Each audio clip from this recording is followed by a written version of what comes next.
Believe it or not, burnout celebrations in NASCAR isn't something that's been happening since the very beginning. Drivers back in the day were just driving to victory lane after they took the checkers. The most creative they got is having team members on top of the car as the driver is driving over to victory lane. NASCAR eventually told teams to stop doing that because, well, it was dangerous. Later on, we seen the Polish victory lap become a common theme for a while, and the driver who started that was Alan Kawicki, basically driving backwards on the track, saluting the crowd. The Polish victory lap is still a celebration that is still being done to this day. Burnout celebrations didn't come about until the late 1990s, but it wasn't common like you see nowadays. Usually a driver would do a burnout for a special occasion, like if they won a big race or won the championship. Going into the 2000s, it became very common and very popular. Over the years, we've seen plenty of great burnout celebrations, many different ways of doing it, I should say. People usually judge a burnout by how much smoke is being produced and the style of the burnout. In this video, I'm going to give you guys my personal top 5 burnout celebrations. So here we go, starting off with number 5. Kyle Larson's 2016 Michigan burnout. Larson went on to score his first career Cup Series win that day, holding off Chase Elliott on a late race restart, and obviously got the job done.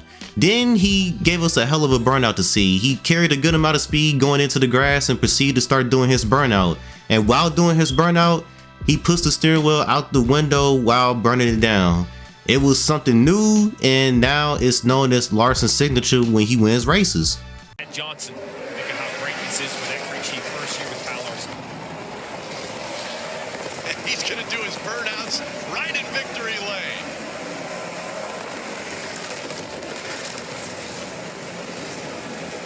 Imagine how much fun that is. Winning your first race. You win your first race and puts you and your team in the chase. You're right. Think about Chad Johnson. Like he got the crew chief opportunity over Stuart Haas.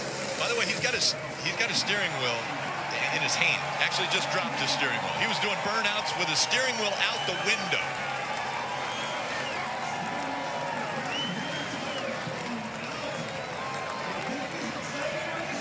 Next up on the list is Dale Earnhardt Jr. 2005 Chicagoland burnout. After struggling throughout the 2005 season, Dale Jr. finally found a positive halfway through the season and won Chicagoland after taking 2 tires on the final pit stop and holding off a hard-charging Matt Kenseth. Now, I don't know why, but when a driver puts the nose of his car up against the wall and starts burning it down, it looks so badass to me, and that's what Jr. did. It wasn't the first time this type of burnout was done, but this one just sticks out to me. The amount of smoke, the sound of the engine, the camera angles, it gave me goosebumps seeing it live back in 2005, and it still gives me goosebumps to this day. Make the 8 car better, and Richie Gilmore said that's what I want you to do, so we've gone over and done that. Will's car was in the wind tunnel Tuesday afternoon. It was getting a new nose put on it Wednesday. It was on the pull-down machine checking for spring rates and all that Thursday morning. Let's come up here late. Truck drivers were a little upset with me, but they'll be happy going home because they got a little bit of time now because we're going to have to tear that thing down because we won. So the idea is to take a big team and work together like Jack Roush taught me and like Rick Hendrick has showed us time and time again. That's what Teresa wants. That's what Richie wants. That's what we're going to do. Steve Meal, he directed them to victory here. It's been 19 races since Junior has seen victory lane. Chevrolet congratulates Dale Earnhardt Jr. and the 8 team on today's win by the Chevrolet Monte Carlo. The defending manufacturer's champion takes a win number 565 overall. Chevy, the revolution, races on. I'll tell you what, these guys are so happy. There's been so much conversation about these guys and what's wrong. Coming in at number 3 is Chase Elliott's 2019 Charlotte Rover burnout. I think this is one of Chase Elliott's best celebrations so far, but before I get into that, I gotta talk about the amazing comeback that he had in this race. During the middle of the race on a restart, Chase Elliott was leading, and going into turn 1, he overdrove the corner and went right into the wall. Embarrassing for sure, but Chase made a comeback and won the race, and the same wall that he ran into earlier, he went up against that wall and started doing a burnout. So that was creative and funny, but he also climbed out of the car while it was rolling back and saluted the crowd. The entire celebration was absolute gold. Perfect place to do your burnout, right where you crashed earlier on a restart.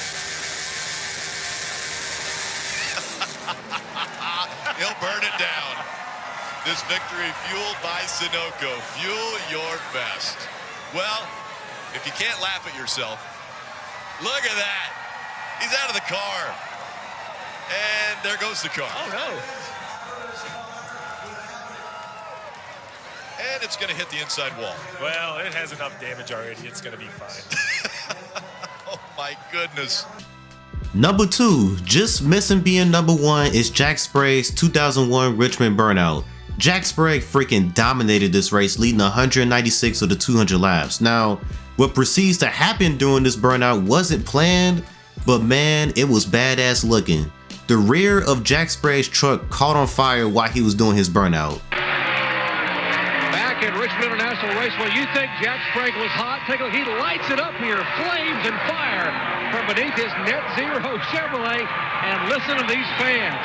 He has basically set the rear of the truck on fire, trying to get the victory lane. Doc, I call that a burnout. Now that, my friends, look at the scorching in the back of the truck, and Sprague on top of all that.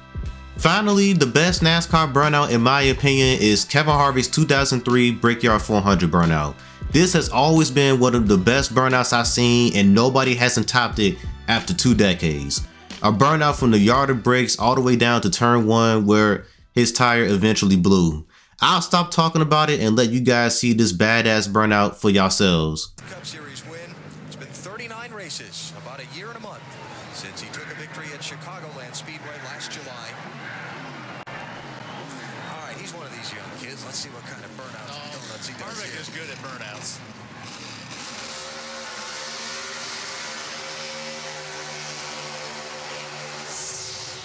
Kevin Harvick's today's winner in Chevy. Congratulates Kevin and the number 29 Monte Carlo. Kevin will tell you the only thing that comes close to Monte Carlo's reputation on the track is its reputation on the street. More champions depend on Chevy.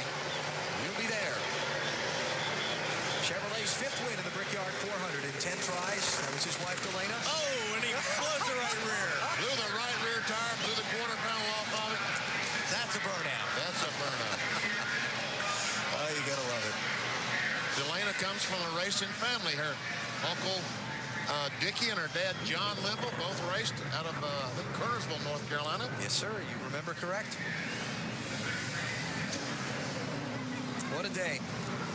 Kevin Harvick led the first 17 laps of the race and didn't lead again until there were 15 laps to go. Keep doing more burnouts, Kevin. You don't have any rubber left. He might have to get some fog lights on that thing to find his way to the winner's circle, huh? Those are just some of my personal favorite burnouts that I've seen in NASCAR. Now I want to hear from you guys in the comments. What are some of y'all favorite burnouts that y'all seen in NASCAR over the years? I'm curious. Go ahead and leave your list in the comment section. I'm going to go ahead and roll up out of here.